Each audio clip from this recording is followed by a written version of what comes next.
ನಾವು ಸಾಮಾನ್ಯವಾಗಿ ಇಡ್ಲಿ ತಿನ್ನೋದು ಚಟ್ನಿ ಸಾಂಬಾರು ಮಾಡ್ಕೊಂಡು ತಿಂದಿರ್ತೀವಿ. ಬಟ್ ಈ ಥರದೊಂದು ಚಟ್ನಿ ಮಾಡ್ಕೊಂಡು ಡಿಪ್ ಇಡ್ಲಿ ಅಂತಲೇ ಅನ್ಬೋದು, ಖಾರದ ಚಟ್ನಿ ಈ ಥರ ಸ್ಪೈಸಿಯಾಗಿರೋದನ್ನು ಮಾಡಿಕೊಂಡು ಇಡ್ಲಿ ಮೇಲೆ ಹಾಕ್ಕೊಂಡು ಅಥವಾ ಇಡ್ಲಿ ಡಿಪ್ ಮಾಡ್ಕೊಂಡು ತಿನ್ನೋದಿರುತ್ತಲ್ಲ, ತುಂಬ ಚೆನ್ನಾಗಿರ್ತೈತಿ. ಸಾಂಬಾರು ಅದೆಲ್ಲ ಮಾಡ್ಕೊಳೋದು ಬದಲು ಈ ಥರ ಒಂಥರ ಮಾಡ್ಕೊಂಡು ನೋಡಿರಿ, ಸಖತ್ತಾಗಿರ್ತೈತಿ.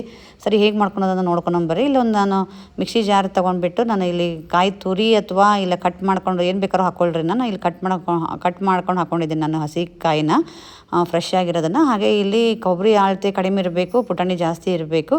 ಇಲ್ಲಿ ಪುಟಾಣಿ ಜಾಸ್ತಿ ಹಾಕ್ಕೊಂಡಿದ್ದೇನೆ ನೋಡಿರಿ ನಾನು. ಹಾಗೆ ಇಲ್ಲಿ ನಾನು ಇಲ್ಲಿ ಒಣಮೆಣ್ಸಿನ್ಕಾಯಿ ಕಾಣ್ತಾ ಇದ್ದಾವಲ್ಲ, ಒಂದು 10 ನಿಮಿಷ ನಾನು ನೆನೆ ಇಟ್ಟಿದ್ದೀನಿ. ಇಡ್ಲಿ ಡಿಪ್ ಚಟ್ನಿ ಅಂತಲೂ ಹೇಳ್ಬೋದು, ಇಲ್ಲ ರೆಡ್ ಚಟ್ನಿ ಅಂತಲೂ ಹೇಳ್ಬೋದು. ನೀವು ಏನು ಹೇಳ್ತೀರಿ ಅಂತ ನನಗೆ ಕಮೆಂಟ್ ಮೂಲಕ ತಿಳಿಸೋದನ್ನು ಮಾತ್ರ ಮರಿಬೇಡಿ. ಹಾಗೆ ಇಲ್ಲಿ ಜೀರಿಗೆ, ಬೆಳ್ಳುಳ್ಳಿ ಮತ್ತು ಕರಿಬೇವು, ಕೊತ್ತಂಬರಿ ಇದೆಲ್ಲ ಹಾಕ್ಕೊಂಡಿದ್ದೀನಿ. ಇಲ್ಲಿ ಈರುಳ್ಳಿ ಕೂಡ ಹಾಕ್ಕೋಬೇಕು. ನಾನು ಇಲ್ಲಿ ಈರುಳ್ಳಿನ ಮಿಸ್ ಮಾಡಿದ್ದೀನಿ ಆ್ಯಕ್ಚುಲಿ.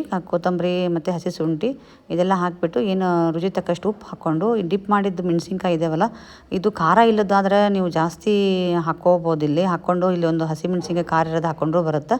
ಇಲ್ಲಿ ನಾನು ಆ್ಯಕ್ಚುಲಿ ಜಾಸ್ತಿ ಖಾರ ಇದ್ದಾವೆ ಇವು. ಬ್ಯಾಡಗಿ ಮೆಣಸಿನ್ಕಾಯಿ ಆದ್ರೆ ನೀವು ಜಾಸ್ತಿ ಹಾಕ್ಕೋಬೋದು. ನಾನು ಅದಕ್ಕೆ ಒಂದು 4-5 ಅಷ್ಟೇ ನಾನು ಇದನ್ನು ನೆನೆ ಇಟ್ಟಿದ್ದೆ. ನೀವು ಬೇಗ ಮಾಡ್ಕೋಬೇಕಂದ್ರೆ ಬಿಸಿನೀರಲ್ಲಿ ನೆನೆ ಇಟ್ರೂ ಬರುತ್ತೆ. ಆ ಚಟ್ನಿ ರುಬ್ಕೊಂಡು ಬರೋ ಅಷ್ಟೊತ್ತಿಗೆ ಇಲ್ಲಿ ನಾನು ಒಂದು ಬಾಳಿಗೆ ಹಿಡ್ಕೊಂಬಿಟ್ಟು ನಾನು ಒಗ್ಗರಣೆ ಕೊಡ್ತಾಯಿದ್ದೀನಿ. ಒಗ್ಗರಣೆ ಮಾಡ್ಕೊಂಡು ಚಟ್ನಿಗಾರ ಹಾಕೋರಿ, ಚಟ್ನಿ ಒಗ್ಗರಣೆ ಪಾತ್ರೆಗೆ ಚಟ್ನಿನಾದರೂ ಹಾಕ್ಕೊಳ್ರಿ, ಎರಡು ಏನು ಬೇಕಾದ್ರೂ ಮಾಡ್ಕೊಳ್ರಿ. ಇಲ್ಲಿ ನಾನು ಬಾಳಿಗೆ ಹಿಡ್ಕೊಂಡು ಅದಕ್ಕೊಂದು ಸ್ವಲ್ಪ ಎಣ್ಣೆ, ಹಾಗೆ ಸಾಸಿವೆ, ಜೀರಿಗೆ ಮತ್ತು ಕರಿಬೇವು ಒಗ್ಗರಣೆ ಕೊಟ್ಬಿಟ್ಟು ಚಟಪಟ ಅನಿಸಿದ ಮೇಲೆ ನಾನು ಏನು ರುಬ್ಬಿಡ್ಕೊಂಡಿದ್ನಲ್ಲ ಮಿಕ್ಸಿ ಜಾರಲ್ಲಿ, ಅದನ್ನು ಇದಕ್ಕೆ ಹಾಕಿ ಸರ್ವ್ ಮಾಡ್ಕೊತಾನೆ. ಏನು ಸಖತ್ತಾಗಿರ್ತೈತಿ ಟೇಸ್ಟ್ ಅಂತಂದರೆ, ನಿಮಗೆ ಟೈಮ್ ಇಲ್ಲಪ್ಪ ಇಡ್ಲಿಗೆಲ್ಲ ಸಾಂಬಾರು ಬೇರೆ ಚಟ್ನಿ ಎಲ್ಲ ಮಾಡೋಕ್ಕೆ ಅಂದರೆ ಈ ಥರದ್ದು ಮಾಡ್ಕೊಂಡು ತಿನ್ನಿರಿ. ಸಖತ್ ಅಂದ್ರೆ ಸಖತ್ತ ಟೇಸ್ಟ್ ಇರ್ತೈತಿ.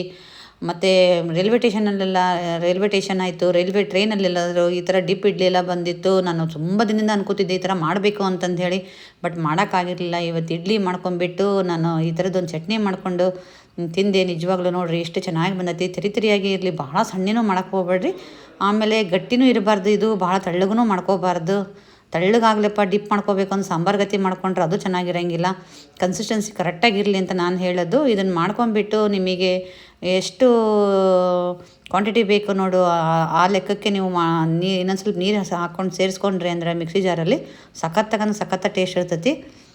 ಮಾಡೋದಂತೂ ತುಂಬ ಈಜಿ. ಪುಟಾಣಿ ಎಲ್ಲರ ಮನೇಲಿ ಇದ್ದೇ ಇರ್ತೈತಿ, ಬೆಳಗಡ್ಲೆ ಹಾಗೆ ಕೊಬ್ಬರಿ ಎಲ್ಲ ಇದ್ದೇ ಇರ್ತೈತಿ. ಆದರೆ ಈ ಥರ ಮಾಡ್ಕೊಂಡು ತಿನ್ಬೇಕು ನೋಡು ಅಷ್ಟೇ. ಅಯ್ಯೋ ನಮಗೆ ಸೇರೋಂಗಿಲ್ಲ ಇಡ್ಲಿ ಸಾಂಬಾರು ಬೇಕಪ್ಪ, ಎರಡೂ ಜೊತೆಗೆ ಬೇಕು ಚಟ್ನಿ ಸಾಂಬಾರು ಅಂತಂದ್ರೆ ಇಡ್ಲಿ ಜೊತೆಗೆ ಏನೂ ಮಾಡೋಕ್ಕಾಗಲ್ಲ. ಬಟ್ ಎಲ್ಲ ಟೇಸ್ಟನ್ನು ಒಂದು ಸಲ ತಿನ್ನಬೇಕು ಅಂತ ನಾನು ಹೇಳ್ತಾ ಇರೋದು. ನಾನಿಲ್ಲಿ ಬಿಸಿ ಇಡ್ಲಿ ಮಾಡಿಬಿಟ್ಟು ಅದ್ರ ಜೊತೆ ಹಾಗೆ ಉದ್ದಿನಬೇಳೆ ಹಿಟ್ಟು ಜಾಸ್ತಿ ಆಗಿತ್ತು ಅಂತ ಸ್ವಲ್ಪ ತೆಗೆದಿಟ್ಟಿದ್ದೆ. ಚಿಕ್ಕದು ವಡಾನೂ ಕೂಡ ಮಾಡಿಕೊಂಡು ಸರ್ವ್ ಮಾಡಿದೆ. ಸಖತ್ತ ಇತ್ತು. ಇಲ್ಲಿ ಮೆಣಸಿನ್ಕಾಯಿ ಮೀಡಿಯಮ್ ಖಾರ ಇರೋವು ಹಾಕಿ ಮತ್ತು ಕಲರ್ ಇರೋವು ಹಾಕಿದರೆ ಇನ್ನೂ ಕಲರ್ ಚೆನ್ನಾಗಿ ಬರ್ತದೆ ಚಟ್ನಿದು. ನಾನು ಮೆಣಸಿನ್ಕಾಯಿ ಖಾರ ಇದ್ದಾವೆ ಅಂತಂದು ಹೇಳಿ ಕಲರ್ ಕಡಿಮೆ ಹಾಕಿದ್ನಲ್ಲ, ಅದಕ್ಕೆ ಕಲರು ಕಡಿಮೆ ಬಂದಿದೆ. ಮತ್ತು ಖಾರ ಸ್ಪೈಸಿನೂ ಆಗಿತ್ತು ಚಟ್ನಿ. ಸ್ಪೈಸಿ ಆದರೆ ಪರವಾಗಿಲ್ಲ, ಇಡ್ಲಿ ಸಪ್ಪಿರುತ್ತಲ್ಲ ಟೇಸ್ಟ್ ಅನ್ನಿಸ್ತು. ಬಟ್ ಖಾರ ಇನ್ನೂ ಕಲರ್ ಬೇಕಂದರೆ ನಾನು ಹೇಳ್ದಂಗೆ ಏನಂದರೆ ಕೆಂಪು ಕಲರ್ ಜಾಸ್ತಿ, ಖಾರ ಕಡಿಮೆ ಇರೋ ಮೆಣಸಿನ್ಕಾಯಿನ ಹಾಕ್ಕೊಳ್ರಿ, ಸಖತ್ತಾಗಿರ್ತೈತಿ. ಸರಿ, ಈ ವಿಡಿಯೋ ಇಷ್ಟ ಆಯಿತು ಅಂದರೆ ನೀವು ಲೈಕ್ ಮಾಡೋದನ್ನು ಮರಿಬೇಡಿ. ಹಾಗೆ ಸಬ್ಸ್ಕ್ರೈಬ್ ಆಗಿಲ್ಲ ಅಂದರೆ ಸಬ್ಸ್ಕ್ರೈಬ್ ಮಾಡ್ಕೊಳ್ರಿ, ನಿಮ್ಮ ಫ್ರೆಂಡ್ಸ್ಗೆಲ್ಲ ಶೇರ್ ಮಾಡಿ. Thank you.